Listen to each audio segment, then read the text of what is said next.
ये एक देवी जी के घर पे कुछ भोजन करने गए, उनसे भिक्षा ग्रहण करने गए। वो उनकी शिष्या थी और जब वहां पे कुछ नौकरानी आकर के कुछ खाना परोस रही थी, भोजन परोस रही थी, तो वो एक नौकरानी से बड़ा बर्तन भोजन का नीचे गिर गया। गौतम बुद्ध जब चले गए तब उन्होंने अपनी मालकिन से पूछा कि आपको गुस्सा क्यों नहीं आया मेरे ऊपर। तो मालकिन प्रेम से मुस्कुरा के बोली, अपने ब्लाउज से एक साइड से एक कागज निकाला और चिट्ठी दिखाई।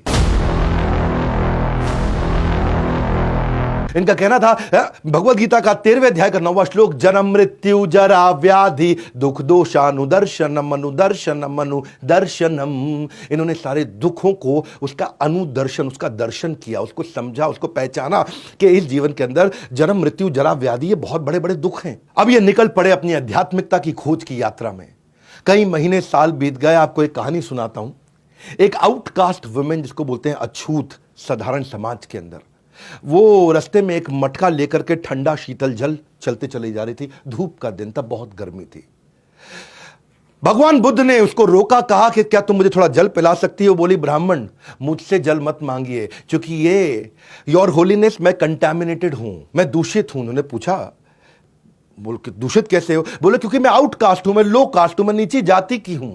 इन्होंने कहा, मैंने पानी मांगा है, तुम्हारी जाति को नहीं मांगा है, जाति नहीं पूछी तुम्हारी। वो बोले, हे ब्राह्मण, लेकिन मैं तो आउटकास्ट हूं। तो वहीं गौतम बुद्ध ने जवाब दिया, वो इंसान जो खुंदक खाता है, गुस्सा खाता है, लालची है, ईर्ष्या रखता है, द्वेष रखता है, बेशर्म है, जिसमें बुराइयां हैं, बेईमान है, पाखंडी है, वो नीची जाति का है। जाति जिसमें जन्म हुआ वो डिफाइन नहीं करती। और यही lesson Buddhism and Bhagavad Gita आज जो बात कर रहे हैं, चातुर्वर्ण्यम मया सृष्टम गुण कर्म विभागश, गुण कर्म विभागश, कि जो वर्ण है आपका वो गुण और कर्म पे विभाजित है। आपके क्या गुण आप डिस्प्ले कर रहे हैं और कैसे कर्म है आपके, ये जन्म विभागश नहीं है, ये गुण कर्म विभागश। तो गौतम बुद्ध ने क्या कहा, मनुष्य जन्म से नहीं बल्कि कर्म से शूद्र या ब्राह्मण होता है। कोई भी मनुष्य अपने कर्मों से महान बनता है, अपने जन्म से महान नहीं बनता है। दोबारा याद दिलाया तो सारे के सारे धर्मों में इतना कुछ सीखने के लिए है। और बुद्धिज्म और भगवत गीता दोनों न केवल पैरेलल हैं बल्कि सीक्वेंशियल भी हैं और पैरेलल भी है, इंटरवोवन है। दोनों में एक जैसी सुंदर से सुंदर शिक्षाएं हैं। इसलिए मैं दोनों का सामंजस्य आपको इस वीडियो में पूरा बताऊंगा। तीसरी कहानी, ये एक देवी जी के घर पे कुछ भोजन करने गए, उनसे भिक्षा ग्रहण करने गए। वो उनकी शिष्या थी और जब वहां पे कुछ नौकरानी आकर के कुछ खाना परोस रही थी, भोजन परोस रही थी, तो वो एक नौकरानी से बड़ा बर्तन भोजन का नीचे गिर गया। भोजन फैल भी गया, नीचे गिर गया। और उसने मालकिन की तरफ देखा, मालकिन मुस्कुराई, बोली, कोई बात नहीं, दूसरा बर्तन ले आओ। तो ये परेशान हो गई, बोली, मेरी मालकिन ने मुझे कुछ डांटा नहीं, मुझ पे चिल्लाया नहीं, शोर नहीं किया। हाँ, पिछले मालिक ने तो मेरा बुरा हाल कर दिया था, ये कैसी मालकिन है, इसके अंदर इतना प्रेम, इतनी करुणा कैसे, इतनी जल्दी माफ कर दिया। तो गौतम बुद्ध जब चले गए तब उन्होंने अपनी मालकिन से पूछा कि आपको गुस्सा क्यों नहीं आया मेरे ऊपर। तो मालकिन प्रेम से मुस्कुरा के बोली, अपने ब्लाउज से एक साइड से एक कागज निकाला और चिट्ठी दिखाई। बोला कि आज सुबह सुबह मुझे संदेशा आया है कि मेरे पति और मेरे 8 पुत्रों का देहांत हो गया, किसी ने उनकी हत्या कर दी। बोला, जब मैं उससे दुखी नहीं हुई और तब भी अनअफेक्टेड मुस्कुराहट के साथ भगवान की सेवा कर रही हूं, तो आपका बर्तन गिरना तो बहुत छोटी सी बात है।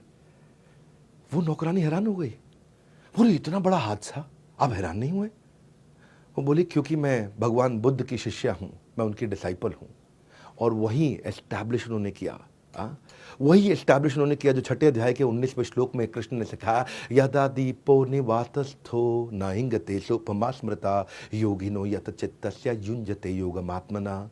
जैसे दीपक, जैसे दिया, एक विंडलेस मतलब जहां हवा नहीं है, निवात, जहां वात यानी वायु नहीं है, वह आराम से टिक के जलता रहता है।